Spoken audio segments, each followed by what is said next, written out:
I'm done with political correctness. They're already here. Look at that. Now I'm here to offend you. That's right. Because the truth offends. So. Oh, no, you're on the perfect platform. I hurt feelings every day.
I had like 15 different wasps nests all over the house, and so Pest came out, they took care of it for me. They did it at a really low price, and they were really efficient. They got it done really quick.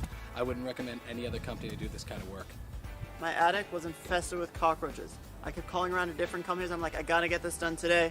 The best company is Pest. I called them up, they gave me a great price. They came to my house that day, they gave me an estimate. It was perfect, it was lower than everybody else, and they're an amazing company. You should give them a try. They did some awesome work in my house. Hi everyone, my name is Kevin. I'm the owner and operator at Pest Exterminators. We focus on rodent and insect control. We give you a free estimate. We're licensed, bonded, and insured. We get the job done right. Thank you.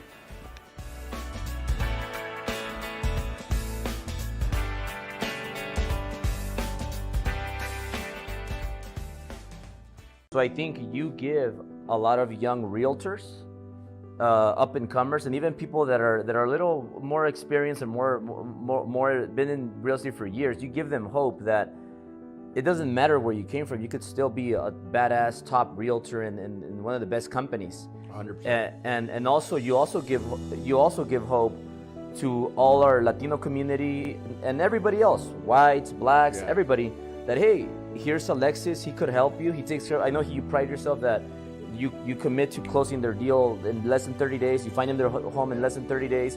You move fast. So if you guys are looking for an agent that is going to help you sell your house fast, it's going to find your dream home fast, you got him right here with Alexis Ubeda.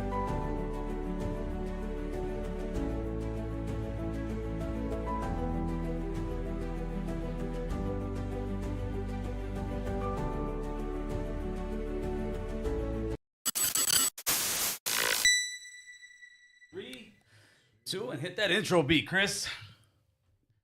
And there we go, and we're off and running. All right, so we did the mic check already, Chris. I think we should be good. All right, everybody, you guys know what it is. It's the one and the only American Troll podcast. And today it's another banger, man. We got a gentleman, a gubernatorial candidate that is a former Navy SEAL. I think he's a Navy Combat Search and Rescue. Oh, Navy Combat. I'm being corrected over here. He is the modern day Chuck Norris in the building. Daniel Mercuri, how are you, my man? Thank you. I apologize for cutting you off on that. I want to make sure, SEALs, search and rescue, different thing. But yeah, we might train together on some things. But that's right. Those guys are a different breed. Yeah, we don't want them calling you up. Say, what the fuck are you trying to say? Yeah, exactly. No, they got my highest respect. Trained with many of them. Been on missions with several of them. But they have I have nothing but the utmost respect for them. Yeah, I just had a Master Chief on here on Tuesday, which is Nice. kind of cool. All you Navy guys better start subscribing and sharing the channel because we're giving the platform to the Navy gentlemen, any service gentleman. But you know what? Don't just leave a comment. Subscribe, right? There you go. So let's just get right into this, man. Where were you born and raised? Because I want to get a little history of who you are as a person. I was born right here in California. I was born in Santa Ana. I was raised here. This is where I went to school. This is where I enlisted into the military. And when I was in the military, I one of the things that they told you was hey, if you score top of your class in any of the military schools that you go to, whether it's in boot camp, then you go to like Class A, Class C schools, all these other extra trainings before you get sent to the fleet. If you score top of your class, you can choose your orders. So I always score top of my class, and top 2 got to pick their orders. I always came back to California. And so this was the state. I got stationed in Coronado. And then after that, I stayed in San Diego for about 6 more years.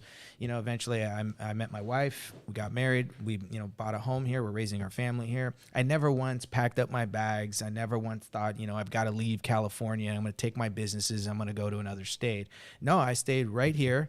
And no one ever had to talk me out of it. In fact, a lot of people are trying to talk me to leave. I'm sure. And I'm like, no, this is my state. Listen, I can either fight here now today, or I can fight somewhere else later. One way or another, we're all going to fight. So where you want to do it, right? Here or somewhere else, right? You pick. Absolutely. Now, why do you think so many people are fleeing California at the moment? Because I think this was the first year that we actually lost population. Yep. We lost over like 1 million people, right, last year? A couple 100,000, but that was enough for us to lose representation, right? Which has never happened, Right. Ever, right? That's a red flag, though. That's a huge red flag. That tells people that we're so discombobulated. But I'll tell you right now, that also falls on the people for not understanding the laws. If you don't know the Constitution or the state constitution, and you don't understand how to collectively fight back, or you don't know how to legally fight back, then you're going to throw up your hands in the air. You're going to be disenfranchised, and you're just going to go somewhere else. But this, like I said, the battle is going across the country, like little by little. The left has been at it quite some time. So when people say, Dan, you got to slow down. No, you need to speed up, because they're way ahead of us. Yes. And we have a lot of catching up to do, because they know that you don't know any better. And so this is where the undermining comes in, and why people are fleeing, because they don't know any better. Now, why would you throw your hat in the ring? Because as far as it comes to politics, it gets dirty. And I'm sure you already felt some of the heat. And a lot of people be like, listen, Daniel, why even throw your name in the ring to get, character attacks, and I'm sure everything else coming with it? Why would you do that?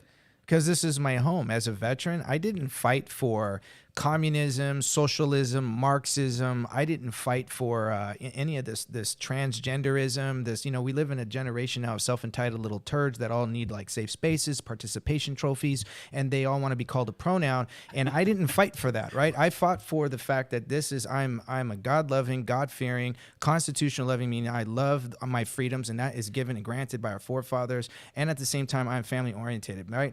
Any strong nation, the backbone of any strong nation is your family. So why am I not going to fight for that? Right? If I don't fight now, then who is? If not me, who else? What's your campaign logo? Let me see. Open up that shirt. And you can put it over here real quick. Oh, let me get it. Here we go. Here to offend you, huh? I think you're in the perfect platform, man. Because in order to have people open up their minds and open up their thinking, you got to kind of offend them, right? Yeah, no, the truth offends, right? You don't have to like what I say. You don't have to like me, but know that whether you and I like each other, know that this is my country. Yes, sir. Right? And I've already put foot to ass for this country. I don't owe anything to anybody. I don't owe you a reason. I don't owe you, an explanation. I've already done it. I'm doing it again. And I've been at this for 3 years. I started running for Congress in 2019. My race ended in March of 2020, which is right when we got locked down under Executive Order N6720 that Gavin Newsom instituted, that also brought about AB 860, which was the mail-in absentee ballot. So everybody voted for that, right? Our assembly, 90% of our assembly and our state senators all voted in favor of that are still in office today. You violated your oath, and you perpetuated one of the number one reasons that contributed to a presidential stolen election. So why am I going to stand for that? Why am I going to sit here and just sit on my butt and do nothing about it? So when people go, why would you throw your hat in the ring? That's why I threw my hat in the ring.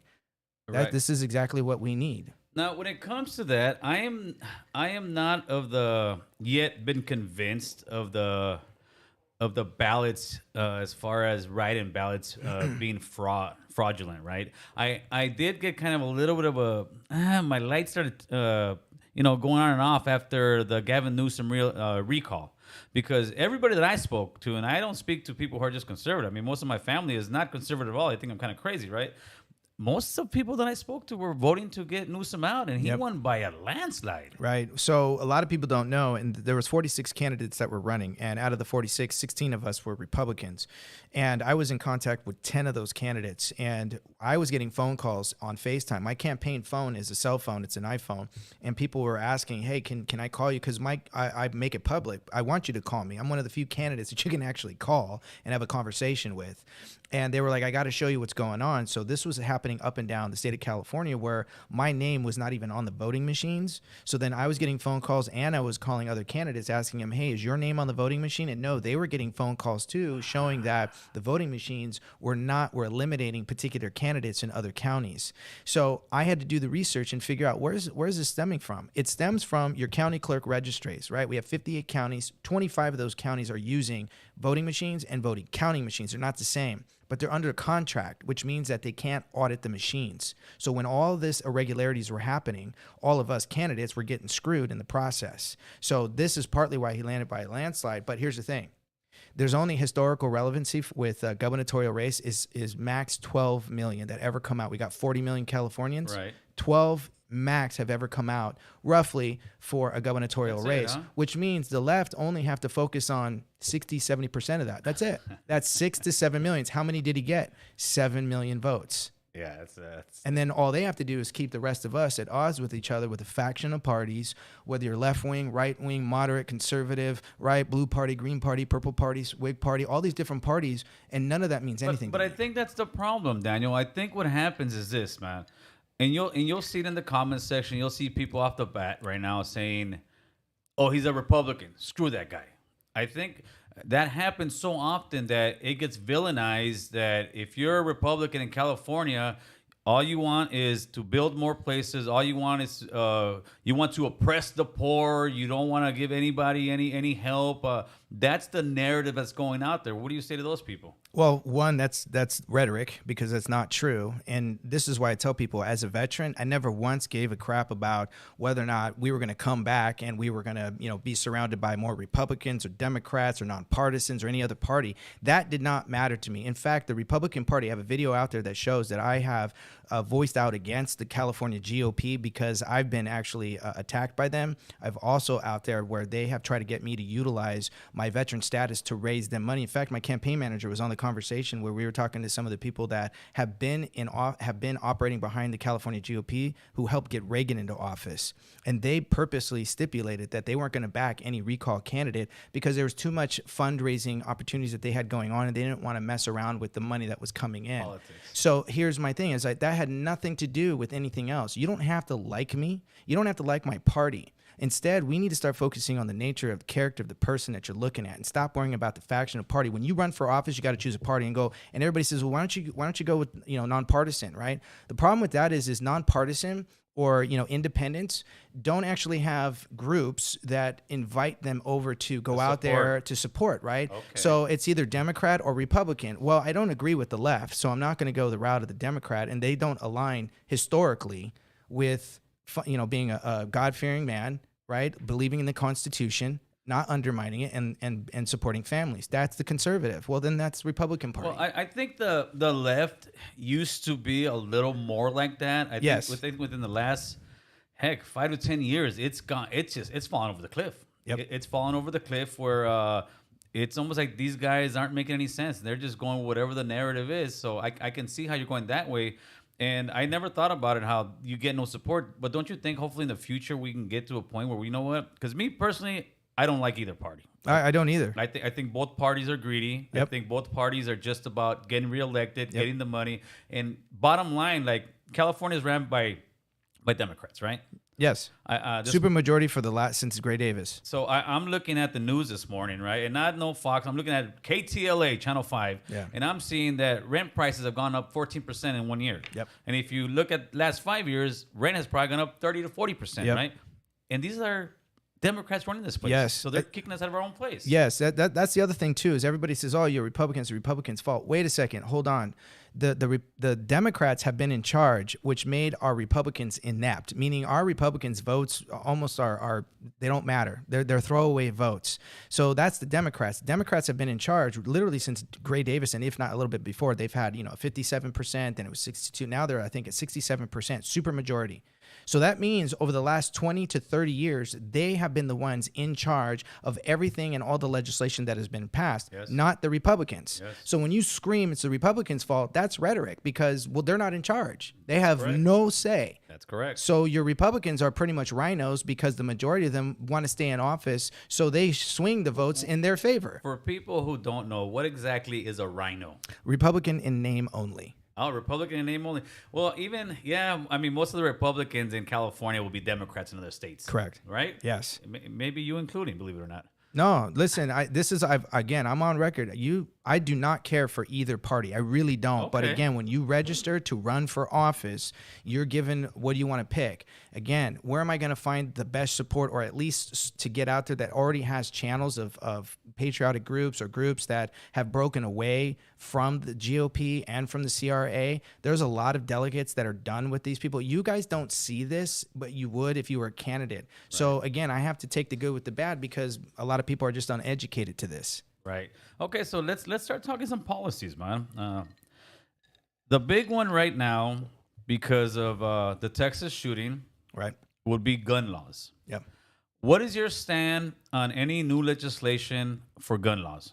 So none of the legislation, when you look at the Constitution, it shall not be infringed. That means you cannot abrogate it, you can't abridge it, you can't undermine it, you can't draft any egregious legislation that would prevent you from keep and bear arms, right? So keep, bear, and arms. Keep means it's always going to be in your hands. Bear means to actually hold, to withstand, standing your ground, and arms, anything that's going to help you to protect and defend, irrelevant if it's a gun. You have a right to bear arms. So that cannot be infringed upon.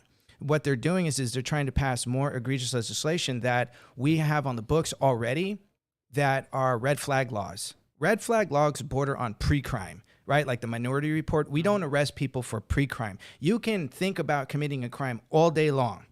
We can't arrest you for that. I can have a bad vibe all day long. Can't arrest you for that. Yeah, but if you're plotting to commit that crime and actually trying to do something, then you can't be arrested for it. No, you can't. You cannot. If I can sit and draft things down all day long, I can be investigated, but I can't be arrested.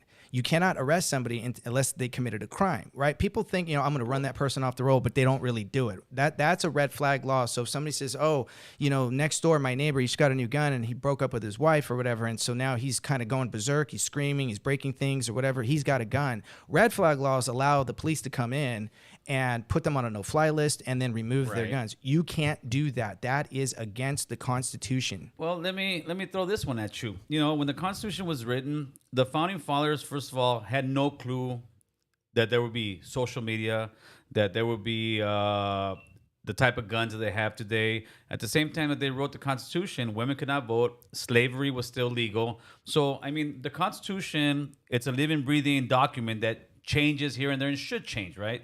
So I am for not taking anybody's guns away. Zero, right? This is the problem I think happens a lot of time between people who are complete gun advocates that, Second Amendment, and people like myself who I don't wish anybody to get a gun taken away, but I do believe that people should go through different hoops to get certain type of guns or any kind of guns. Which you're correct. We already have those in place. So the enumerated powers under the Constitution and the 10th Amendment already stipulate that. So the states can do that, which we already have. But it should be a federal law, don't you think? No, it doesn't need to be. In fact, the states have more power than the federal government, which a lot of people think it's the other way around. That's not true. So when we look at the enumerated powers, the states here in California, we've got some of the stringent, gun laws that are out there. So we already do background check. We already ensure that people can't do it. We already have a cool down period that's been extended. So I failed to see when I took the time, I went and I took a tour of our Los Angeles county jails, and I asked to speak to people who were arrested by, who basically for assault and battery using a firearm. So, and I asked, how did you get these weapons? They're not getting their weapons, walking into a gun store. They're getting it by either paying somebody who has a clean record, traveling it in from another state, ordering parts of it online, and they're getting around with other people who they're willing to pay. So here's the issue. A criminal, it doesn't care about your gun laws. right? They know, and they're waiting. They know towns that are, very progressive and there's no guns, and they know areas that are very conservative that they stay out of because they're in support of that. Now, why is that? Because they know that that person is going to get shot. They know they're not going to go in that area. They don't want to fuss with that. So the other thing is that people don't understand we also have the castle law already in place. We have the Good Samaritan law. We already have red flag laws. There's already laws in the books that are already there. This is not preventing. If somebody wants to kill you, they're going to kill you. Well, I have to disagree with you on that one, Daniel, because I myself, believe it or not, I was a criminal at one point. I got arrested with guns on 3 different times, assault with a firearm, all kind of fun stuff in the 90s, right? And yeah, I got all my guns illegally, right? And I could still go out there if I wanted to and get a gun illegally. Right. But to mix the regular criminal with a psychopath that wants to go out and kill kids, I think it's 2 different arguments. And I truly believe that, yeah, the criminals are going to get their guns, but a guy like Ramos from Texas is not going to go to one of the homies and be like, hey, man, I need an AR-15, because they're going to look at, what the hell is this weirdo, man? No, you're absolutely. I'm not disagreeing with that. What I'm saying is that there's already laws on the books In California. Yeah, well, even in other states too. I think Chicago has probably the worst and most stringent gun laws, and that's a shooting gallery out there. And that's the argument I hear from the right all the time. Well, they're guns, and that's the thing. Yeah, they're gonna always get guns, but that's apples and oranges. I'm not talking about, hey, let's do this to get rid of the guns from these criminals. They're gonna get them regardless, right? Yes. They're gonna get them. Thank you. I'll give that argument. They're gonna get them, right? Yeah. But the people who are going out and targeting children at school, there needs something to be done. California, it's really not even an argument because the laws are already strict enough as it is. But across the state, like Texas, what are they going to do? To me, I'm tired of hearing my condolences. Our hearts go out to the family. How many years are we going to continue to see that until? And it's the right. The right needs to come to the table and be like, you know what, man? You guys are right, but I think the left kills it because the left automatically is like, we need to ban all these rifles. And no, that's wrong. So would you ever be inclined, maybe when you run for president, right? Be inclined to sit there and say, you know what? There should be a federal law that makes it more difficult for these people. The criminals are going to get it regardless. Correct. But the guys who have mental issues, who are killing kids, it's a different animal. But here's the thing, federal or state, it's irrelevant. They're both laws that have to be enforced, right? We have the Constitution of the United States and we have a state constitution. They both have to be in agreement. So we already have that. So we already have laws that also dictate to people who have mental instability. Those are already in the books. Right? In California, In California. Well, no, multiple states have mental instability laws that don't allow for people to get them. But there's not a federal red flag law, though. It doesn't matter if it's a red flag law or not, which we do have here in California, whether it's in other states. Again, that's a state power. Even if the federal government says that the states can override, because the states have the power to push back under their enumerated powers. But you want to know, like, what can we do? Some of the things that every state is different, which is why they have their own state constitution, because here we're prone to earthquakes and fires and stuff like that, whereas other states, tornadoes and floods. So so everything's going to be slightly different. But we also have, we have borders. We have open borders. So we have illegal gun trafficking, drug trafficking, human sex child trafficking, and our borders are wide open. So this is a lot of this comes in as well. Why would you leave it open, right? Why would the left, you said, right, I agree with you, the Democrats have been in charge. Why would you not isolate that and then investigate every single container that comes in? They don't. They do less than 5%. So now we're putting more guns on the street as well, which is easier access even for somebody who has mental instability. I think they do it because they're trying to look like they are passionate people, and at the end they don't care. I am myself, again, I am not for open borders. I am for, closing up the borders, making them a little harder for people to get in. But at the same time, I'm also for a pathway to citizenship, which, as far as CaliMac, which a CaliMac, if you don't know, it's Central American, Latinos, Indigenous, Mexican American, Chicano, right? That's the brand I push, right? As far as CaliMacs go, both parties, whether it's Democrat or Republican, as far as immigration, we'll turn to immigration now, have not done anything other than the left will sit there and just say, we'll give you the open border. The right will sit there and just say, close the border. You as a governor, what would you do in California to kind of mend and make both sides happy? Well, here's the thing. First, so one of the biggest problems that we have first, yes, and I tell everybody is that even though we've got open borders, homelessness, crime rising, ridiculous taxes, water issues, it's inflation. Right. Where is it all stemming from? It's stemming from systemic career politicians that like to pour salt on old wounds, keeping the people divided, right? When you pass egregious legislation that's not an agreement, right, that's criminal. It's already stipulated in California article codes. It's already stipulated in the United States federal codes that you're supposed to see the inside of a prison wall when you do that. That's illegal, right? Yes. So why are they getting away with it? Why aren't there any indictments? We have to go first after the criminal that are in our government. So if you want to say how you're going to appeal to both sides, first for me, when I get into office, I'm not going to bring anybody to the table until we first clean house.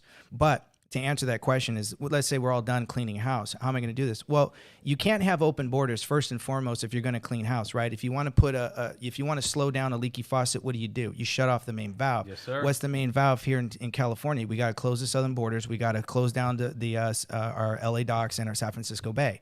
So that way we can actually get a handle on the infrastructure of what we're going to do to ensure that, okay, we've got things in place, because there's too much criminality going on down at the borders with our border patrol. We've also got too many people coming in at the docks that are allowing for shipping containers that are not being inspected, and we've got too much child sex trafficking coming in through the San Francisco Bay. So we have to first close those down if we're going to get any handle on the infrastructure, right? If the leaky faucet's still pouring, you're never going to fix it, right? You have to do that first, so that then we can actually get in there and clean house as to where all their criminality is going to.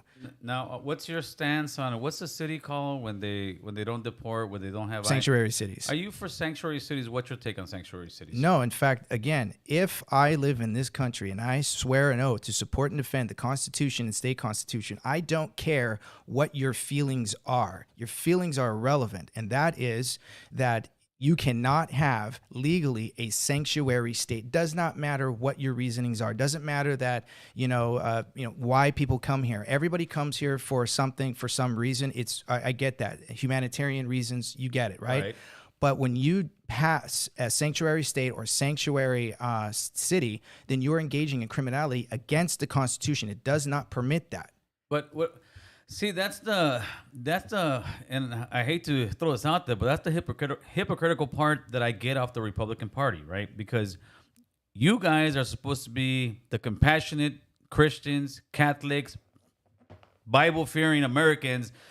Do you think that's what God would say? Do you think Jesus would actually come and say, "My brothers, you are illegals. You need to go"? Yeah, actually, in the Bible, he actually describes how Israel is supposed to put up walls. Oh, but we can go back and forth with different Bible scriptures. Yeah. He also said if you got a slave and you kill a slave, treat him a certain way. So we can go back and forth. No, exactly. So again, why do we have laws? Why do we have these infrastructure into place? No one's saying no. In fact, a lot of people don't know that America as a whole, lets in the largest amount of immigrants than any other nation in the world. Absolutely. It's over 1 million a year, right? And that is because we're able to vet, where we have to be able to vet. But if the infrastructure is broken or it's overflowing, then you have to get a handle on it first. So no Republican or no conservative saying, no, you can't come here. What we're saying is we need to first get a handle on the infrastructure that's broken, that's damaged, and too many people, because then you come in and I've got dozens of cases right now of people trafficking in children that's not theirs. Right.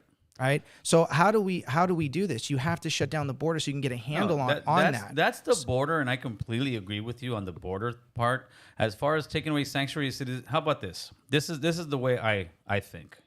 I'm the type of person that would sit there and say, you know what? You can have your sanctuary city, but the minute you break the law and you go to the county jail and you're an illegal and you got a felony, you're getting deported. There's no ifs, ands, or buts about it. You're getting deported because there's millions of us here. My mother came here illegally. My in-laws came here illegally. Your forefathers came here illegally. But, you're asking something different. You're asking about deportation. Well, yeah, right. But when you say you don't want sanctuary cities, you're pretty much as a brown man. What you're saying, as a brown man, when I hear somebody like you say, I'm Latino, I'm brown. No, well, half my family came here from Mexico and they came here from Tijuana, and they the same, but they came here legally. I understand. I didn't come. I came here legally. My mother dad came here legally, and that's why this is so like a passionate thing to me, right?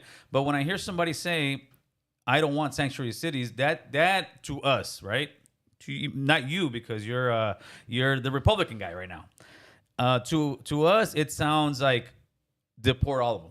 No. Anybody who's here illegally has been working here illegally. No. I work construction, and I work with a bunch of people who are illegal. Been knowing some of them for 20 years. Family people, great people, and it's so hard to be able to even get a green card over here. Like I said, that is the big issue. Because why? Because both the Republicans and both the Democrats have not made any type of effort to get a pathway to citizenship since Reagan. No, well, that we've had several pathways here in the state of California. We've also allowed for amnesty 3 times, so it's already been on the books. We still have it onto the books that people can actually still seek it if you're here. That's not my problem. My issue is that when you allow for sanctuary cities, my definition is that you're allowing for the continued illegal entry into the sanctuary cities. When I shut down the borders as governors, But that's a federal thing though on the border. no, right? it's the governor can shut down the borders. The federal government and no judge can put up an injunction all day long. It's an Okay. executive action because again that falls under the executive branch. So the governor can shut down the borders. But why doesn't Texas shut them down? Texas is having that problem right now. And they're having them. The federal government is pretty much saying, no, you're letting them in. Yeah, and they're fighting back saying no, we're not. Right. Exactly. Federal government is overstepping its bounds, right? And they're trying to again, enumerated powers, right? And the protective custody is up to the executors, chief executors of every county, which is your sheriffs, and then of course the primary executor is your governor. Right. So they have that right, which is why they also each state controls their own militia, meaning they have their own military. So it's up to the governor, and the governor can do this, right? Yeah, the federal government doesn't have to like it all they want. But my point is, getting back to the sanctuaries, is that no, if you're already here, I'm not for separating families. I get the fact that a lot of people here are going to request amnesty. They're going to request to come here and sanctuary. They're seeking asylum. I get that.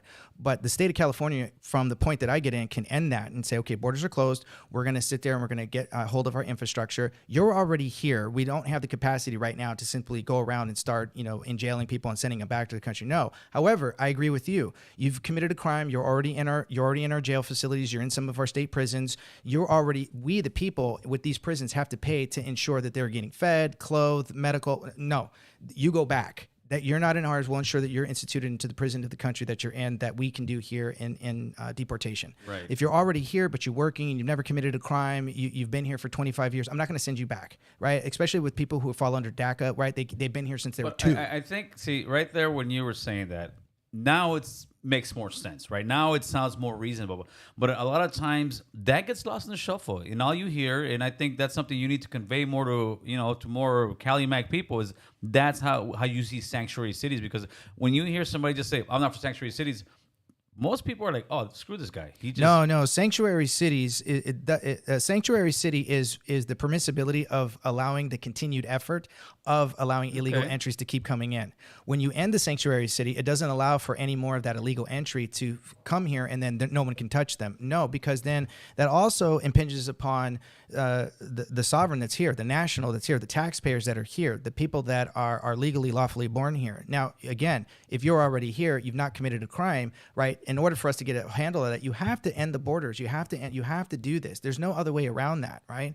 Because then it makes sense. The other thing too is that amnesty is still in play, and it's been in play several times throughout. Many mayors, have allowed for this. Previous governors have allowed for this. Ronald Reagan did this. So at what point in time, where do you draw the line? Well, I think where Reagan went wrong was he did it. Me personally, I believe he did it just to get more of the cheap labor in there, right? But he didn't follow through on his promise of closing the border. And that's why now no Republicans want to jump on board of any kind of pathway to citizenship. But I believe that if you get a governor as yourself, would you be the type of governor in California that would push for, dude, we need to make a pathway to citizenship? Because right now it seems like we as Cali Macs, we elect people because, especially in California, come on, we're like 40 to 50% of the population over here. 40%. Right. Well, 40%, 50% with the illegals. That's why I say 40 to 50. You can't forget that 10%, baby. So let's say we're 40% of the population. If we truly got united, we can pretty much take this ship wherever we want. And if somebody like you were to get elected, would you be the type of governor that would sit there and look at brown people and say, you know what? No, you guys don't deserve to become citizens. You get in here. My parents got here legally. You guys do it the way I did. Or would you be the kind that would have some type of compassion? Say, you know what? The people who are doing right, taking care of business, yeah, I will fight for you up in the federal government. No, and I'm already on record saying this. I'm already on record stipulating with some of our farmers. I've been in multiple interviews where they have asked, hey, listen, we have a lot of workers here that have come here. They've been here, working for me on this farm for 15 years, never committed a crime, but they're illegal. They don't want to go back. What's your state? Because then it also affects some of their businesses because, well, that's their working, and that's their employees. Yeah. So they're trying to protect them. No, again, that's why I've already said, and I just said it here, right? right? You've not committed a crime. U.S., you came here illegally. So that you did break our laws. But we understand we already have things in place where people are seeking amnesty. They're seeking, a refugee status. We get that. Asylum. It's understandable why people come here. That's why I said earlier. Absolutely. We get that. But when you continue to have and you perpetuate an open border, then you can never get it, and you can't have sanctuary cities. That's an issue. Which is why I say you have to close the borders. You have to end the sanctuary status, because ending a sanctuary status too tells people who are trying to come here there is no more of that. I understand that. And so yes, it's true, because if you open up the borders, let's say right now you got, 20, 30,000 people at the border, right? Yep. Some of these borders, you let them all in, guess what? The next week, there'll be another 30,000 Yes. coming in. And there is an issue, but when you bring that up, you hurt people's feelings, and they'll call you a racist, and they'll say you're a bigot, but Yep. in reality, you're the guy trying to manage the problem, right? yes. So, And I'm trying to, and you have to do it legally. You have to respect the will of the people, and it has to be something that is in agreement with the Constitution. Because if you don't have that, you can't call yourself a nation of laws, right? It's not going to happen, right? absolutely. So how do we do this? This is how you do it. You don't have to like it. It's not going to be agreement with everybody, but you've got to draw that line somewhere, and we've constantly stepped over that line. Agreed. Okay, let's talk about crime and punishment. Dun dun, like they do on TV, right? Crime and punishment. It seems that after the last couple movements, right, before the election, that happens every 4 years. You guys will see every 4 years a new movement will come, right? That now it's a time for us to hug the criminals. We need to help the criminals. We need to, embrace them because they have issues. What is your take as far as what Gavin Newsom is doing as far as crime in California? So Gavin Newsom has emboldened the criminals. There's no getting around that, right? I get it. Listen, I grew up poor. I grew up with no food. I grew up walking the gutters of the street. I grew up, in thug territories. I grew up in California where it was difficult. I had 2 alcoholic parents.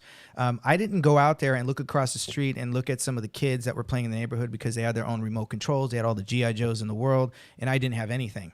I didn't go over there and say they owe me that, and I never blamed anybody else for the abuses that I went through. I went as a kid, I got up and I dusted myself off. I remember I started working at 10 years old, picking up a bucket with dirty old towels and some Palmolive underneath the sink, and I knocked on doors and asked if I could wash their car at that time for $2.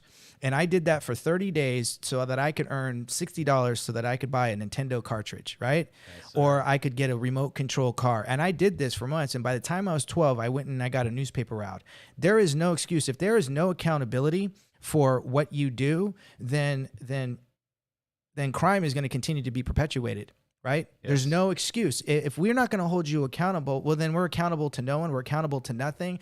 And if it feels good, do it. And oh well. And now we got to cry boohoo for the attacker. But what about the victims? Right? Yes. The laws were meant to protect. Here's the thing.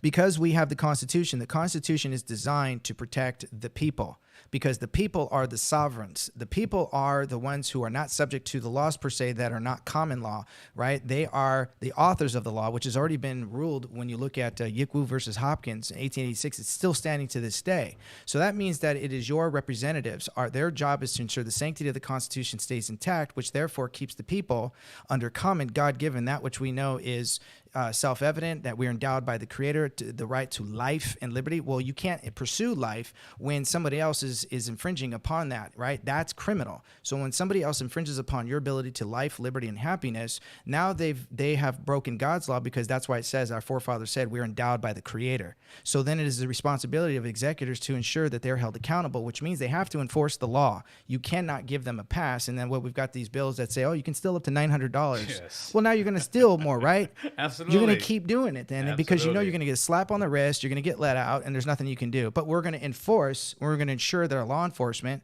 we have a new Gestapo law enforcement that's a health department, police department, which a lot of law enforcement agencies are just now starting to become aware of, that didn't know that they have different kind of executive authority. But you can be in prison for, not, showing your putting on a mask or showing your papers, right? They're trying to do this everywhere.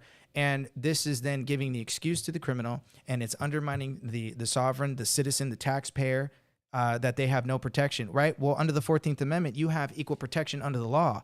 Well, if you don't have equal protection under the law when the criminal gets off. Yes, sir. Now, let me ask you, we're talking about criminals, talking about guns. Again, I was a former criminal, former, right? Would you be inclined as a governor to let somebody like me, who has not been in jail since 1997, come out of 99 on parole, discharged honorably in 2000, would you be inclined one day as a governor to let people like us who are ex-felons who are living normal lives to be able to carry and bear arms? Yes. How many years? After you've served your time and you're done with your probational period, right? Because it depends on your crime. Some people are on probation. We put a watchdog on you. Like, depending on your crime, you're either on probation from 1 to 5 years. Right. So now you've served maybe 2 to 5 or even 10 years. Right. So you've already been judged by a jury of peers, which means you went through a due process. Right. The only people in a court of record that can take away your rights is a jury of your peers, not a judge, not the magistrate, not the lawyers. They're just there to ensure everything goes smooth. Your jury of your peers under the Constitution took away your rights. They put you in jail. You served your time. Then you are given a watchdog, a probational officer that ensures that you don't have a propensity for doing it again. Right. You're done. Now, how many years have gone by? You served maybe 5 years. Now you're on probation for 3 to 5, right? And then you've decided to continue to work anyway. You've never committed another crime, and you've exceeded 10 years. Yes. No, you deserve your rights back. You've That's already right. served your time. You've already proven yourself to not do it again. Why would you not be given them back? You have that right. Yeah, that's one thing. I know a lot of people who are in the same situation, living normal lives, and they're like, man, I can't even have a gun legally in my home. No, that's the thing too. That's your property, right? The right to privacy, the right to defend on the California State Constitution. There's nothing in either the Constitution or the state Constitution that says that you cannot, after have serving time, that you cannot actually have that back. The states then do come up with these laws where you were a felon, so you can't have it back. But then that denies you the right to defend yourself. So that abrogates Article 1, Section 1 of the California State Constitution, and your right to life and liberty, which abrogates the Declaration of Independence. You can't do it. So you don't have to like me. You don't have to like what I'm saying, but that's constitutional. Absolutely, man. Now let's talk about my favorite subject. Now I can't call them the homeless anymore. They're now the unhoused. Right? Yeah, right. They changed the language to change perception, right? You can't call them kids in cages. You got to say migrant facilities, right? There you go. Yeah, the unhoused, which I will say in my own investigation is about anywhere from 85 to 90% really drug addicts. Right. What do you think California is doing right? What do you think California is doing wrong? I don't think California at this moment in time is doing anything right, and here's why. So since 2019, it's almost doubled, right? Of the homelessness, we carry 170,000 homeless here. We carry the majority of the homeless in our state. So what a lot of people don't know is that most of our major metropolitans usually perpetuate the problem because they can claim a crisis. Whenever they can claim a crisis, that means that they can request more federal funding. Well, where does the federal government get their money from? The states. Where does the state get their money from? The taxpayers. So then when you look at that, what they do is they purposely, again, they perpetuate homelessness because there's profit to be made. There's no fiscal oversight committee as to where the money's going with these, like, say, projects like Project Room Key, right? And they're supposed to get thousands when they only get a few hundred off. Where's the money going? Nobody knows. And because there's no fiscal oversight public committee, right? It's like they got the fox watching the hen house. We have no idea, and we keep paying on this because of the contract clause, right? So what we look at is Article 1, Section 10 of the United States Constitution. What that says is that the states cannot come up with a law to prevent the obligation of a contract. I'm paraphrasing here. What that means is that the right to a contract is not limited. And because of that, right, they can engage in a contract with a union, your representatives, and it has to be fulfilled. So if they came up with a pet project, they can then engage in racketeering by moving our taxpayer dollars to pay these unions legally. Jeez, yeah. And so they perpetuate the homelessness on purpose because there's profit to be made. You put me in office as governor, I can end that. I want to say that it's coming out now. Each one of these units that they're making on their Proposition H, I believe it is costing 800,000 units per apartment. Where do they get these numbers? Yeah, no, those are all, again, those numbers are not real, right? But because a lot of the money gets cycled through and it gets back ended to their pockets, route to their parties.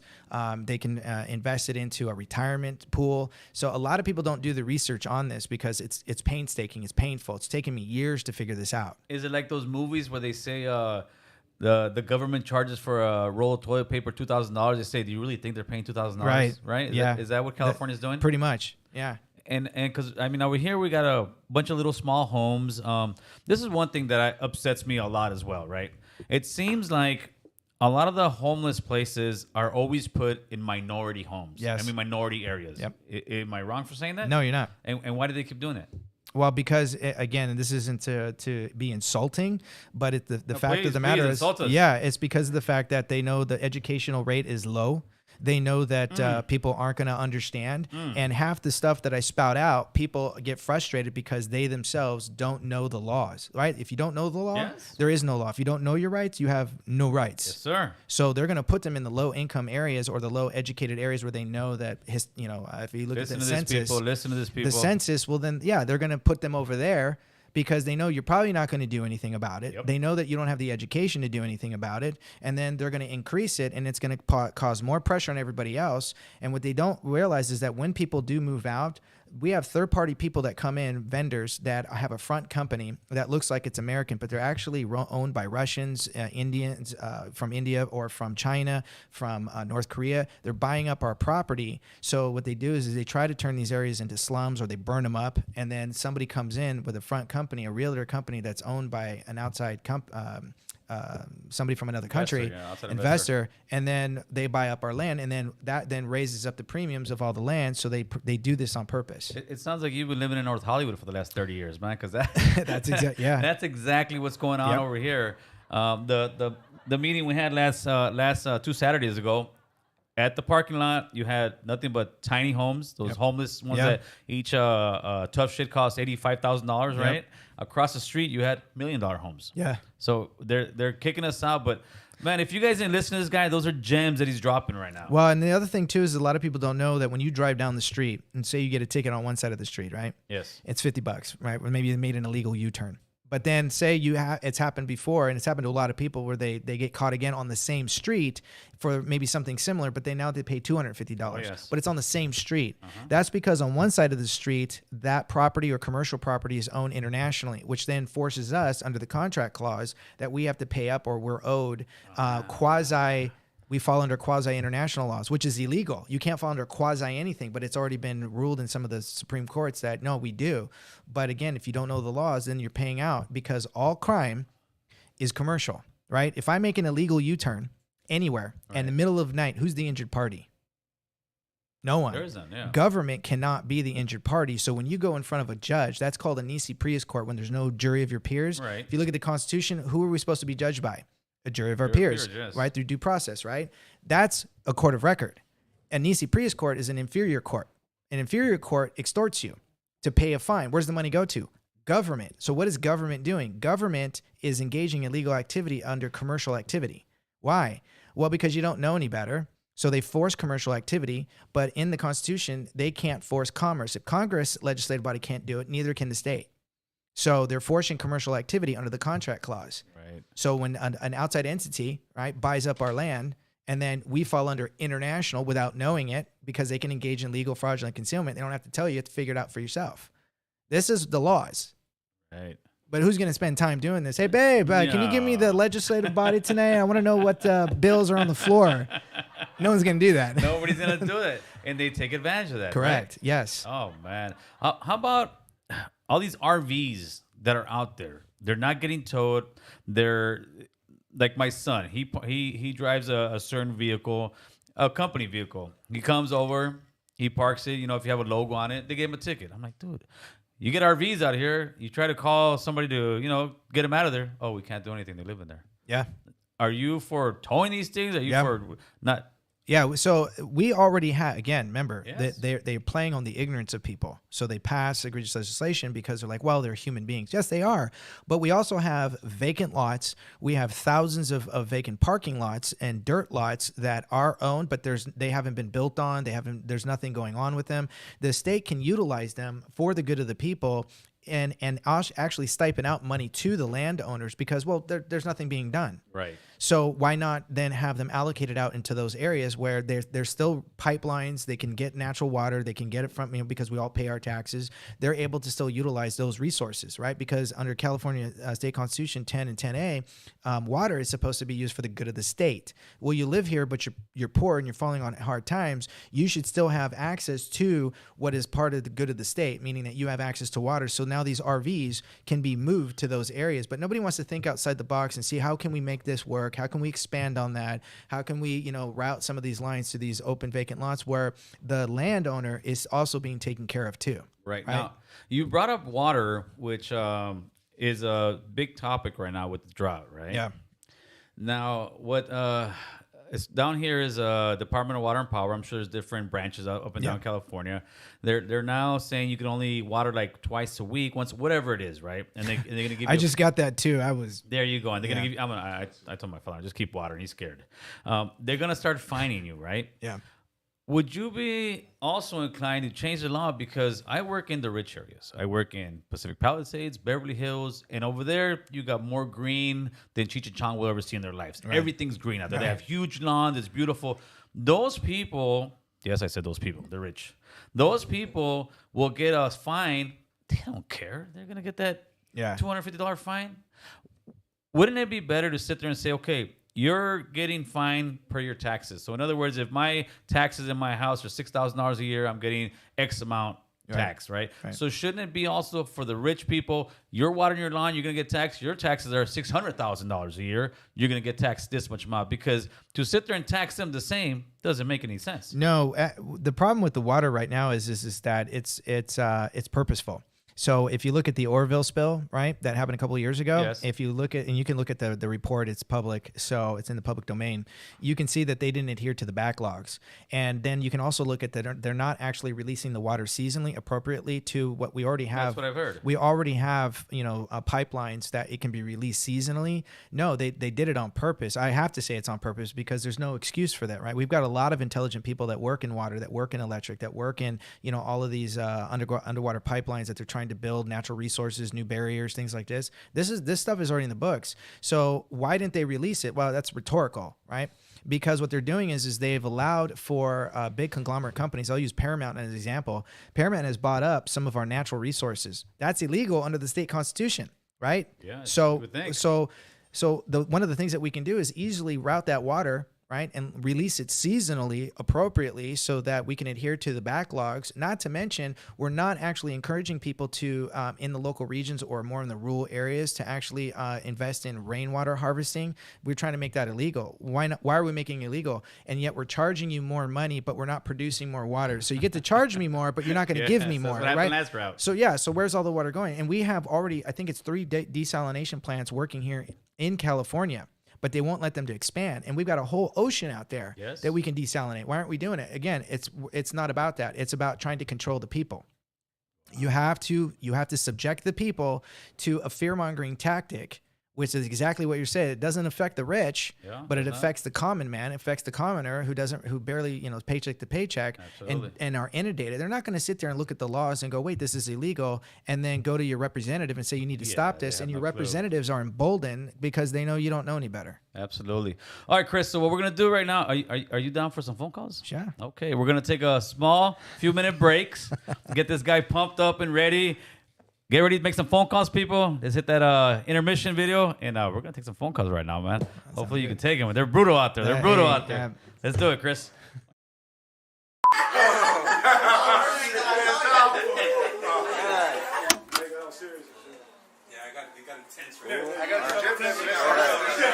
Yeah, so that's all, yeah. There you go. Right there, perfect.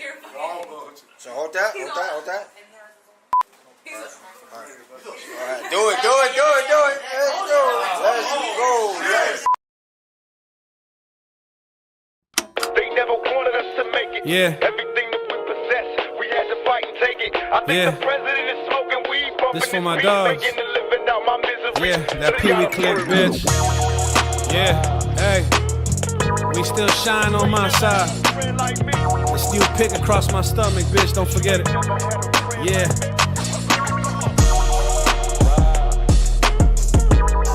Yeah. Check the spill, look. Forever thugger and I love it. This new pick across my stomach, that's a gang motherfucker, and I put nothing above it. I don't leave if I don't tuck it, if I tuck it, I'm gon' bust it. We be taking lives cause our attitude is fuck it. Fuck the other side, we ain't letting up for nothing. Your relatives a rat, that's the end of our discussion. Ain't nothing to a goon cause we do it out of love. I saw my dog Hearn when they hit him with that slug. I saw his mom cry where they bury him in mud. I hold his little girls cause I know they need the love. I was only 15 when the homies put me on. We was turned up in the hood, fuck a club. We was shoplifting so we kept it G'd up. There ain't no other clique like them fucking P-dubs. We ain't testify, we ain't never fold up. Shot him in his chest, now he laying. You know I do it out of love. And if I gotta catch a slug, tell my girl I love her. Look out for my sons. Tell my little girls I'ma look out from above. Squeeze the fully auto till you empty out the slugs. Yeah, cause you ain't never had a friend like me. Yeah, and you ain't never had a friend like me. They try to kill us. We was barely even teens. It didn't matter though, we had Berettas in our jeans. We had killers on our team doing shit they never seen. I bought my first caddy, I was only 16. Remember Pop screaming at us, we was on the street. Looking for the enemies, looking for the fiends. Every quarter ounce became another pound of weed. We were doing robberies to help each other eat. I caught a couple years, he was shying on the streets. I still remember Cubby always hauling on his heat. Posted at the taco shack, I saw the enemies. It was broad daylight when the homies start to squeeze. Smith Park with my dogs, always looking for some freaks. If your bitch in the hood, then your bitch was on her knees. Cruising down with you, we were hunting enemies. We do it like the Lakers, we keep shooters on our team, motherfucker. And if I gotta catch a slug, tell my girl I love her. Look out for my sons. Tell my little girls I'ma look out from above. Squeeze the fully auto till you empty out the slugs. Yeah, cause you ain't never had a friend like me. Yeah, and you ain't never had a friend like me.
Now I need a haircut. Look at that. And I'm live. Hey, Chris, take that battery thing off right there. Click like 4 times. 1, 2, 3, 4. We are live, right, Chris? We are live. Just don't tell nobody. Don't worry about that one, Chris. Let's hit this one first. Take that battery thing and the SD off of that one. We do all kind of stuff over here. All right, so while we're having our conversation here, you know what I'm talking about, Chris. But I don't know if you're gonna be able to see it. 1, 2, 3, 4. Maybe. I don't know if you got lucky, buddy. I don't know if you got lucky. Let's see. I think Gil's getting beat up by homeless people right now. Oh yeah, there you go. Yeah, I do have the green light by the homeless people. Just to let you know, they want to beat me up. I don't know if you know what the green light means. That means they're all looking for me, man. Yeah. Well, before we get started here, thank you again for coming through. Thank you for bringing Great me conversation, man. So we're not taking the phone calls yet, people. We will in a second. Give us 1 second. We're gonna have a little bit more of the conversation going. Let me make sure this is off. So Roger was upset yesterday. Everybody knows on my channel who Roger is. Roger is a guy who comes with some great conversation at one point, but then he's bipolar. He goes full psycho sometimes, right? Yeah. So Roger said he's upset. He said, bro, make yesterday's video public, because he came on. He said, I want to hear my voice, right? I told him, go to members only, Roger. He tells me, homie, you do it members only when you're big time, not running a taco truck. Wow. Screw you, Roger, but he did say, great guest today, so that's where we're getting at. Thank you. But you got to take that with a grain of salt, because that is Roger, right? So, I don't know Roger, but Roger, but, thank you. Yeah, Appreciate that. When I think Roger, I don't know if you ever see Family Guy. Yeah. With an alien. Well, that's Roger. That's right. That's Roger. He has different personalities. We don't know his face. We just know his voice, right? Yeah. So when we're off air, we're speaking about, we were actually talking, and you said people have spit at you. People have almost assaulted you. Yep. Like I said, I knew it was rough getting into politics, but tell me about that kind of stuff. Yeah, we get a lot of phone calls first, where people call in, they threaten you, they tell you they're watching you, they know what you look like, your kids look like. You get people that, when they follow you, they look at your vehicles and your cars, they come up to them, they pound on it, they spit at it, and you're in the car and they're throwing stuff at you, cans, eggs, you name it. And then I've also been, approached by some of the goons that, and I call them goon squads because during when I was running for Congress, I rattled a few cages where they tried to buy you out under the contract to endorse you. But in order for them to endorse you, even the contract clause says you have to take their money. And I was like, wait, why do I have to take your money if you're just going to endorse me? Because there's an exchange there. So if I did or said anything that went against the contract in that group, well, then I'm liable. And then this is why your newly representative that potentially gets in, they're bought out and they have to do a 180 under the contract. But a lot of people don't know is that this actually spills over to the people that are also part of my campaign, right? So, I've got, my wife is part of it. I've got amazing, supporters that are part of it. I got 2 campaign managers right now. Justin jumped in during the recall. And just, picking up the phone and making efforts. And then my sister, and it's funny that you bring up felons because, my sister, had troubled life.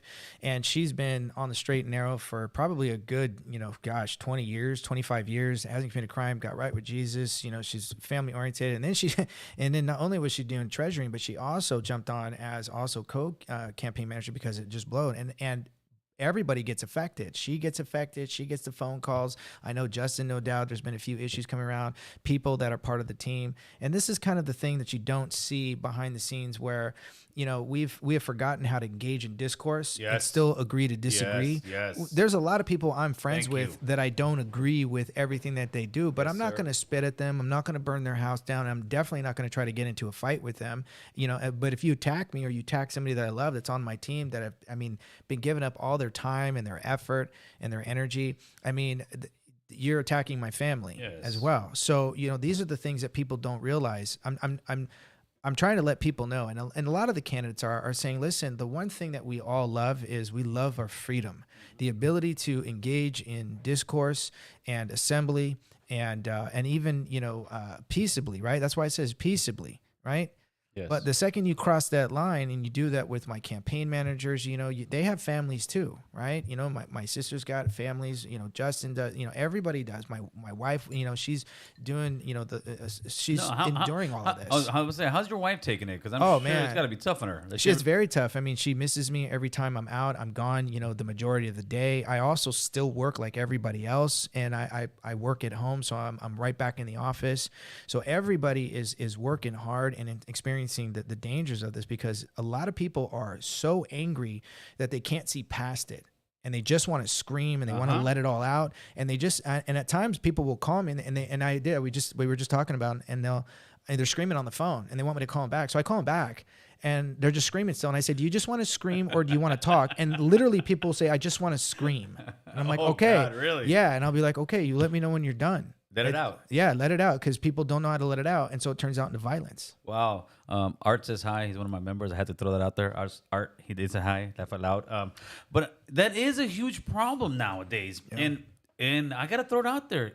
It's from the group that say we need to be more inclusive, that we need to be more understanding. But if you go against any other narrative, they don't want to hear you. They're gonna call you a racist. They're gonna call you this.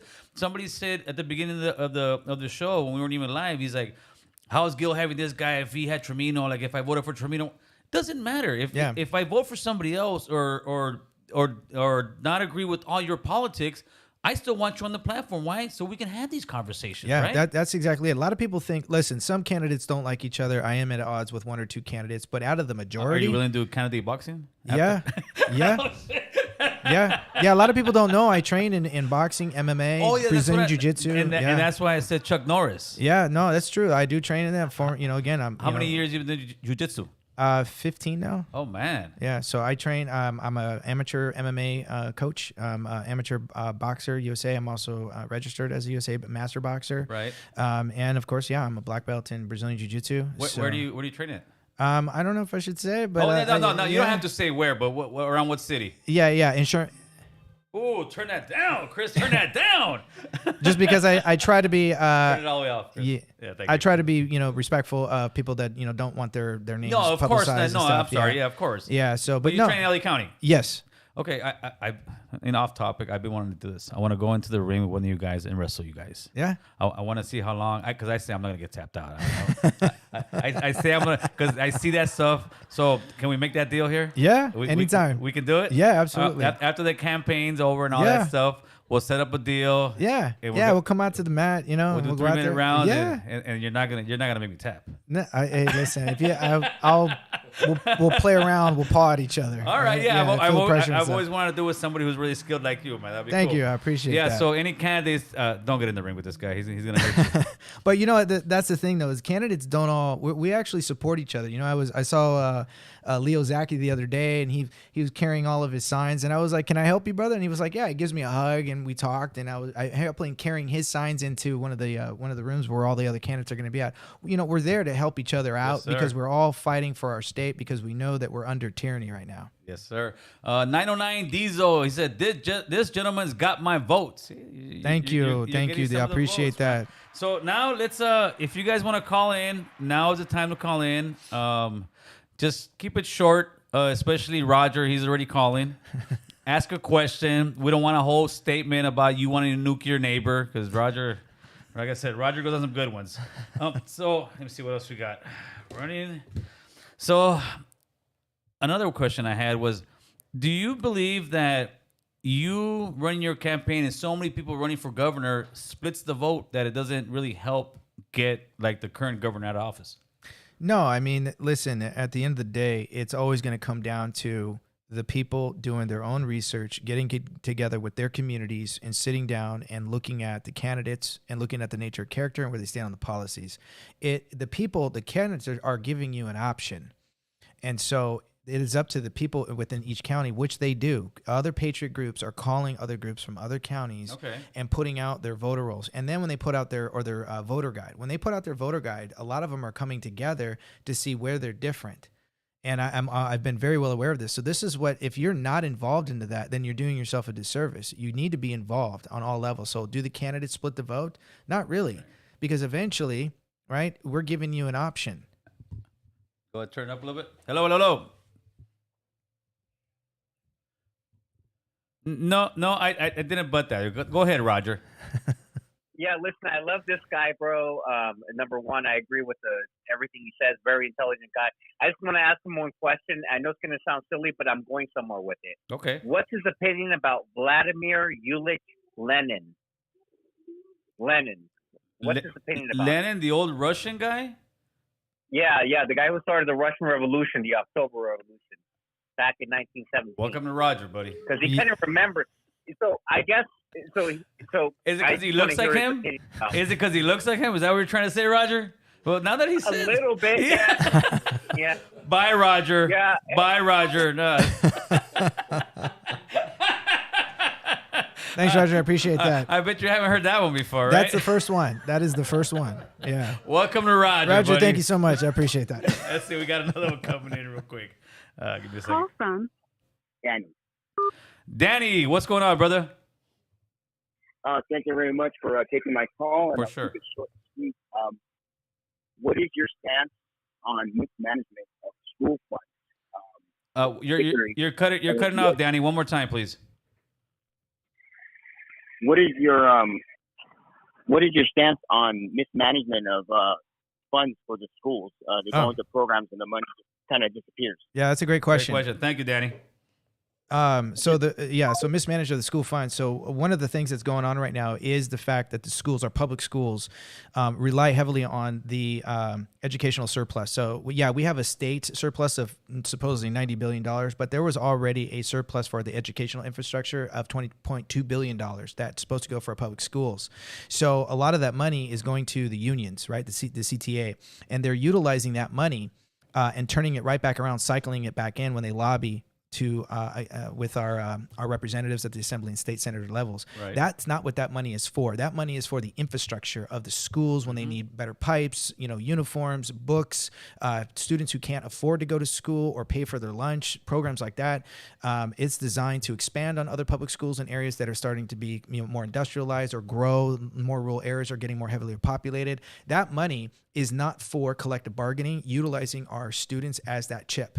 That's illegal. And so as a governor, one of the things that I can do is I can suspend their ability to use that or even have access to that money. In fact, that money can be allocated out to parents who want to homeschool. Instead, we punish parents. Why don't we reward them, right? Right. What about charter schools? Charter schools actually provide a good, healthy competition that allow a school choice, but why don't we give that money to the charter schools that will allow for school choice, irrelevant of having parents having to, because my children went to a charter school and you had to kind of get on the list and a waiting list. Well, why don't we open that up so that parents can choose, right? Yes. And then one of the other things too, that we want to get this money, under wraps. We want to make sure that there's more fiscal committee public oversights. Well, then what we need to do then is we need to actually go after Cal Steers, the teachers' retirement funds, because I'm sorry, but you're not going to like that. No, you don't have to like it, but I'm not here to be nice to them. I'm not here to negotiate with them. You're not going to buy me. You're not going to, none of that's going to happen. Right. I'm coming after you. You put me in office. Now, are you for, or would you be for taking some of all this? Because what it is, how we were talking about the homeless, we won't really get into that. But as far as all that money that's going into it, to me, I see it like this. It's almost like, let's say we're a tree, right? The homeless tree, which is mostly the drug addict tree, that branch is rotten. They're choosing to live that life. Yeah. And instead of throwing so much money towards that, throwing money for more like after school programs, kids playing football, kids playing baseball. Would you be for actually allocating money towards a lot of programs that way? It's funny because I also got into a discussion with a congressman that just was at one of these speaking engagements, and a lot of our congressional representatives signed off on that $40 billion that was supposed to go to Ukraine. And one of his arguments was, well, it's it's going to go towards our military, but the military already has a surplus for them that's designed for them when they go overseas, right? Yes. So we already know that. And then it was for humanitarian purposes. Wait, I'm sorry, if there's $40 billion and you signed off on that bill, that money right there, since it's our money, our taxpayers' money, is supposed to be allocated out for the crises that we have going on with our homeless, with our schools, with the people that are down on their luck. Why didn't we do that? That's rhetorical. We know why. But that money, yes, can be utilized for that, should be used for that. Absolutely. Because it's already there. Absolutely. Right? I am America first. Then we can figure out what's going on with the rest of the world. We don't need to be the police of the rest of the world. We have our own issues here also going in the state of California. Yeah. Do you agree with me? I say this is the worst drug epidemic we've had It's worse than the crack epidemic. It's worse than maybe the 70s with the heroin. Do you think it's the worst drug epidemic in American history and it's one of the biggest problems? Yeah, absolutely. And here's why. We've got people like Senator Scott Wiener, who's out there, who's now just passed another bill with the Judiciary Committee that stipulates that we're going to have more dispensaries so that people can go to safe consumption sites.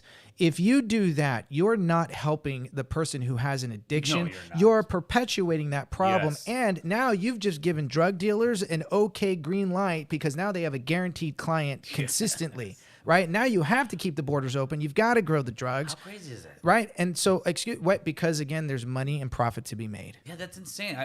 I say stuff like that, and they'll be like, "You're not sensitive." No, I want to help you. If my son's on drugs, the last thing I'm going to do is say, I'm going to give you free room and board, I'm going to give you the syringe, I'm going to give you money for the heroin. It makes no sense. Yeah, and I'm going to magically go, oh, thank you so, but now I really want to get off the drug. Yeah, and then I'm going to give you some free housing somewhere. Yes. Oh, and by the way, we're going to put these dispensaries in parks where children play, and now you're going to see them shoot up in front of everybody. Yeah. Yeah, right? it's No, insane. This is an upside down paradigm that we're living in right now. And this is why I'm out here offending people, because that's the truth. This is what's going on. And so we have backward bills that are completely egregious. They're just diabolical. And they allow now the drug dealer to basically continue to sell their product. And so they need to have this product on the street. People are saying Anthony Trimino should get together with Daniel Mercury. I've had Anthony on here before.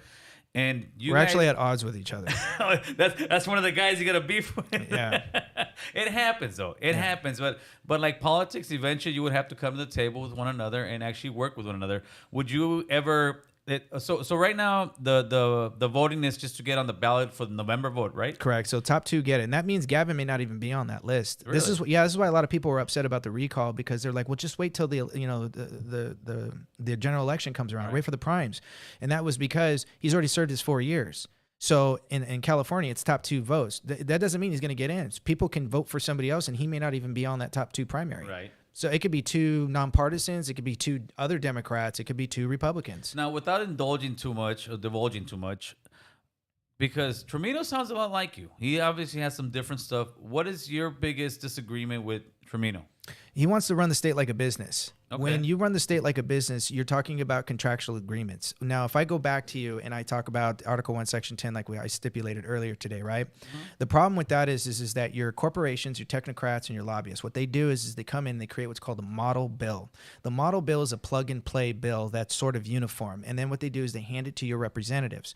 The representatives, because most of them are lawyers, will adjust the language, move it around a little bit, and then they'll favor that company or that corporation. Mm-hmm. Then what happens is then through the ABSB bill, they will get and create what's called a guaranteed contract.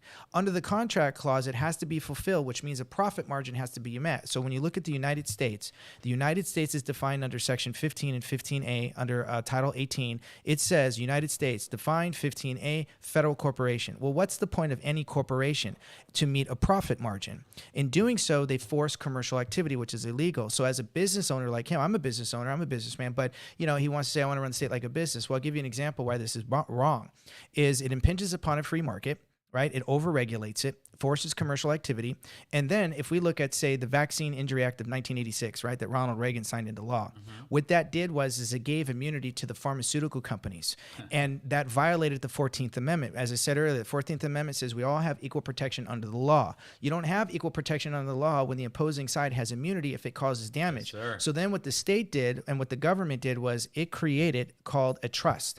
The trust, you and I, through our taxes, pays out into that. So if you get injured, Justin over there and every other taxpayer has to pay into the trust, goes to the Office of Special Masters, which is a judicial court, right? That's outside of the typical judicial system that oversees the money that goes there. And then they pay that out to you if they deem that $250,000 is worth it. Well, guess what? That is commercial activity, running the state like a business, forcing the people to meet a profit margin, and that's one difference between he and I. Okay, very nice. Well said. Tony, what say you, my man?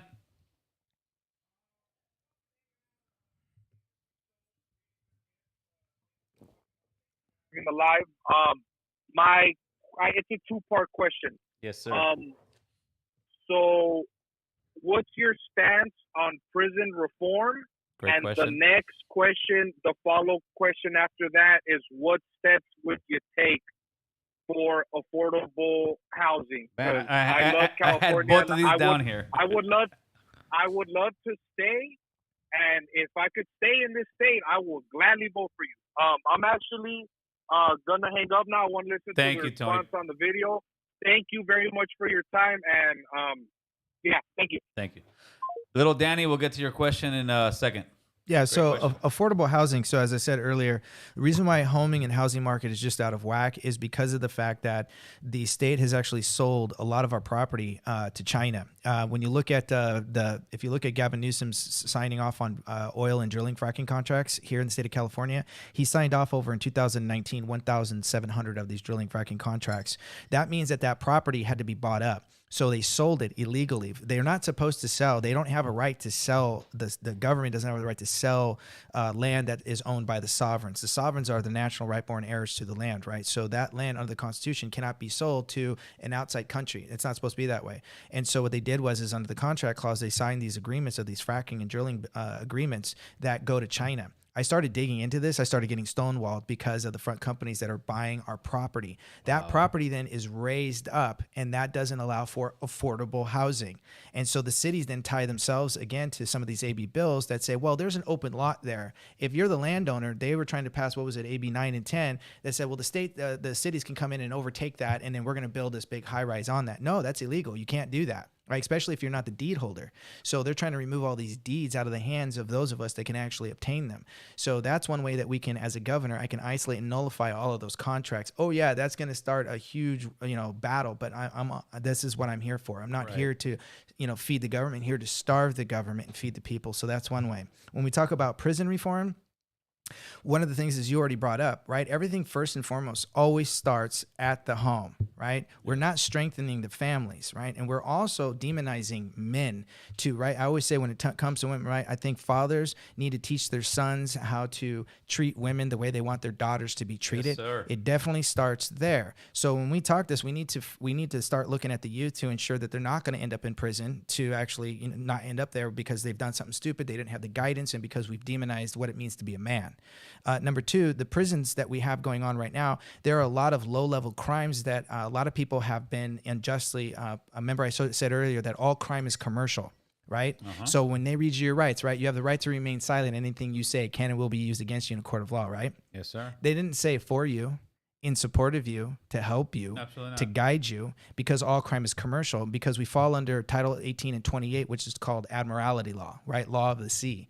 That's illegal. So a lot of people, as a governor, that fell under admiralty imprisonment are going to be released under my administration, because you can't try somebody because they couldn't afford it. Would you be for putting more money into the prisons not the prisons, the schools? What I've noticed as well, even though I'm not in school, but I know that the schools no longer really have like wood shop, like actual trades that they used to have back in the days. Would you be inclined to throw more money into the prisons where they would have mechanics, wood shops, and other kind of trades so these guys can come out? Because what I see a lot of times, and I see them all the time, when homies are getting out of prison, they don't know anything. They have no skills. So you're coming out of jail, you're coming out of a violent environment, you're coming out here and it's like, nobody wants to hire me because I have no skills. Would you be willing as a governor to say, you know what, I'm going to throw X amount of money into the prison so you guys can get educated?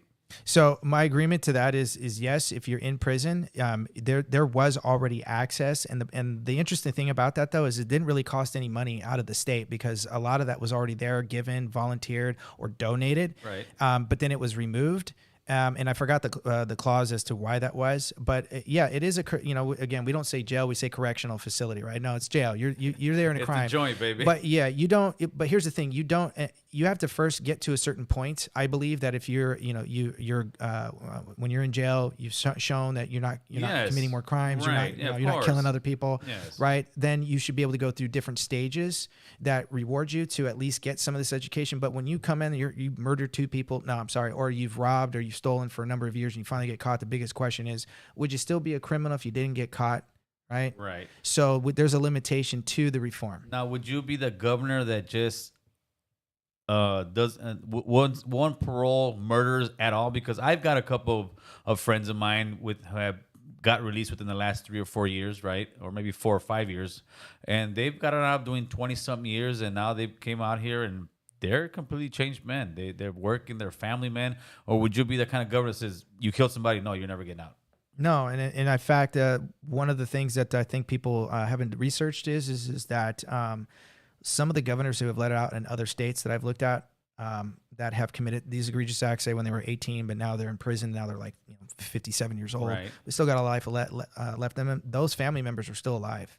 Those family members were brought in to help Suede because they forgave them. Right. And they didn't want them there. And they listened to them and they heard them. And they were like in another room just kind of observing. Right. They were part of the panel versus when we have a probational board that's out there, you have a probational board, doesn't really know everything. They're not part of it. If there's still members there, they should have a say into that particular, that person, if whether or not they should be released. Right. And why aren't we doing that? Right. That's something that we eliminate. Not. Yeah, they're not. No, a lot of these members actually do want to be a part of it. As they should. So they should be a part of it. That should be part of the program. Great.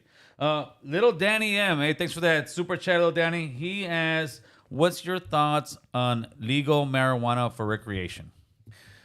So it's already been legalized. And one of the biggest things that we've got going on right now is no doubt Gavin Newsom is actually absorbing some of that money personally. He's probably absorbing some of that weed. Yeah, too. that too. So am I. So for me, I'm not in support of anything that is anything that's a drug. I'm sorry, for recreational, I don't agree with it. For medicinal, absolutely 100%. I think it's been utilized if you're utilizing it for that. I do know a lot of people that use CBD. I use CBD oil because I've got spinal arthritis. It's in my hips. I've damaged my body. It's still Brazilian jiu-jitsu, right? So I know it's being used for medicinal. go for the hip. There you go. All right, use that. There you go. Go for the weak spots. But so I'm on the stance for medicinal. I'm not on the stance for recreational. You know what? I'm actually inclined to agree with you on that. But now it's the bag. The cat's out the bag. Correct. Marijuana is not going back. But what I've seen is this. I see now young people. And it's probably because we're old now. Yeah. It really is because we're old now, right? Yeah. I see the difference with me. I smoke weed, right? And I do smoke it for medical purposes. I only smoke during the weekends or whatnot, right? It helps me with pretty much anxiety and depression, let's say, right? Yeah. But what I see with young people is now they smoke weed like it's going out of style. Yeah. They sit there and put oils and put this and put that. And I'm like, dude, 2 or 3 hits, you're good. Yeah. And now they just seem like they just smoke. But the reality is that cat is not going back in the bag. We might as well. Are you inclined to start taxing this stuff really and making it federally legal? Well, it's already technically taxed in the state of California. Yeah. Yes. So with federal, But you can't put the money in the bank. I don't believe. No, you can't. It can be. That's a problem. It can be recycled back out to the community, right? So again, where there's people where there needs to be education, there needs to be new programs development in certain areas, maybe where they're rural, there may be heavily dense populated areas, areas where, like we talked about earlier, uneducated, maybe they're right. That money can be utilized for that, for medicinal, recreational purposes. For me, we need to isolate that. We need to go back to understanding. Listen, yeah, you can't put the genie back in the bottle, but you can eliminate some of that sort of free radical thinking, right? Because this is where we're at. Where that's progressivism. Progressivism is what put us in this mess in the first place. Yes. California Surveyor, he already answered that. You got to go back and rewind. So let's start kind of wrapping this up, Daniel. Yeah. And to me, I gotta say this, I am a Cali Mac. I am a Central American, Latino, Indigenous, Mexican American, Chicano. I am a brown man. Why should I vote for you? I'll tell everybody right now, the biggest problem that we have, and I said this slightly earlier, is we do not have systemic racism.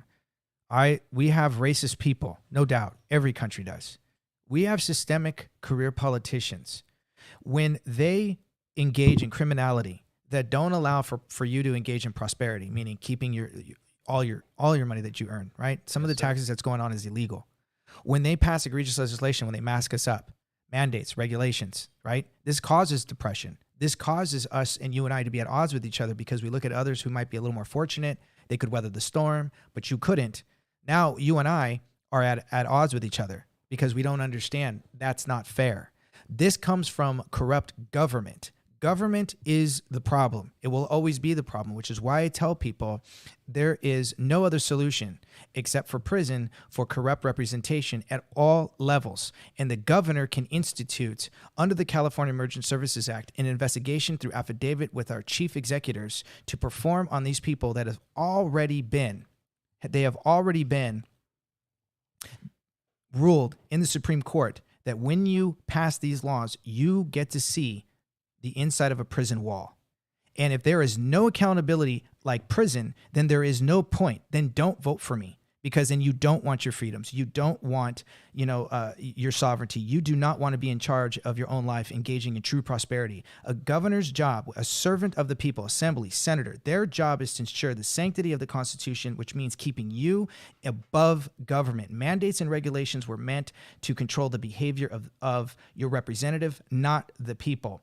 I am not here to be a career politician. I don't give a crap about being a career politician. I understand the laws. I know the laws, and I know how to fight this government. And on behalf of the people, yes, I am here to wage war against the establishment, because you deserve to maintain your authority over government. As a representative, I am giving up my sovereignty to be the gatekeeper for you. If you don't want that, then you don't want freedoms, because freedoms involve the hard truths. Don't like it? Don't vote for me. I'm not going to pander. This is what you get. But I guarantee you, you will not find another governor like me for years to come. I promise you that. You cannot negotiate with criminals. You cannot negotiate with those who turn their backs on you. And you cannot negotiate with the vipers who have put us in this mess in the first place. So what do you really want? Because that's the core. And I'm here to do just that. Man, that's what I'm talking about. I'm feeling that, baby. I'm feeling that.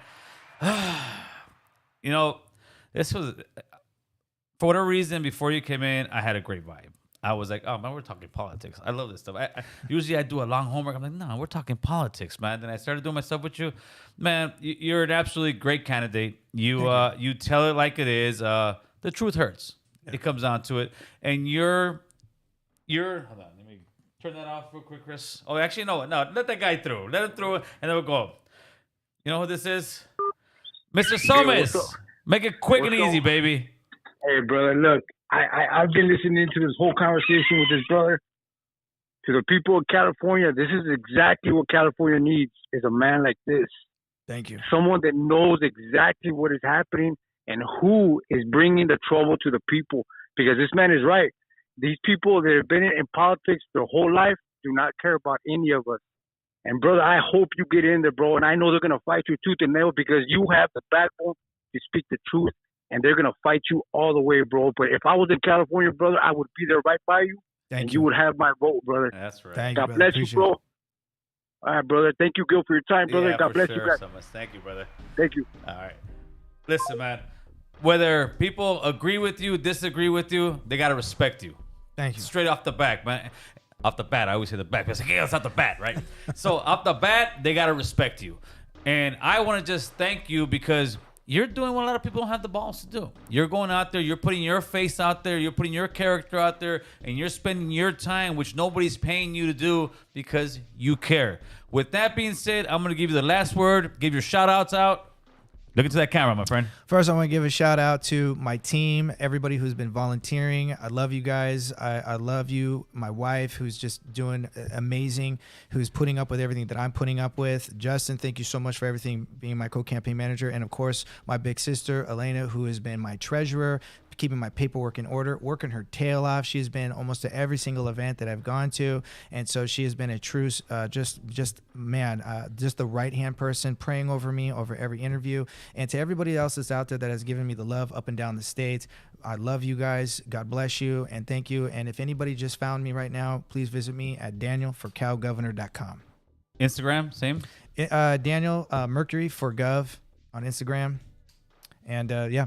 All right, people. So tomorrow, if Chris changes the camera real quick, tomorrow we're changing it up. Tomorrow we're having the homie Any Means from Cudahy live here. But this is what I'm going to give you guys. Regardless of how you feel about this man, any other, vote. Just vote. Just don't get these voting numbers up, people. Whether you like somebody or not, vote, man. Yeah. The problem with us is we don't get involved, and that's why they do what they do with us. Yep. They can make our rent go higher. They can make our gas go higher. Why? Because we're not intelligent enough to sit there and take time. Because that's what they say. These guys are not intelligent. They're not going to do it. But this man dropped some knowledge.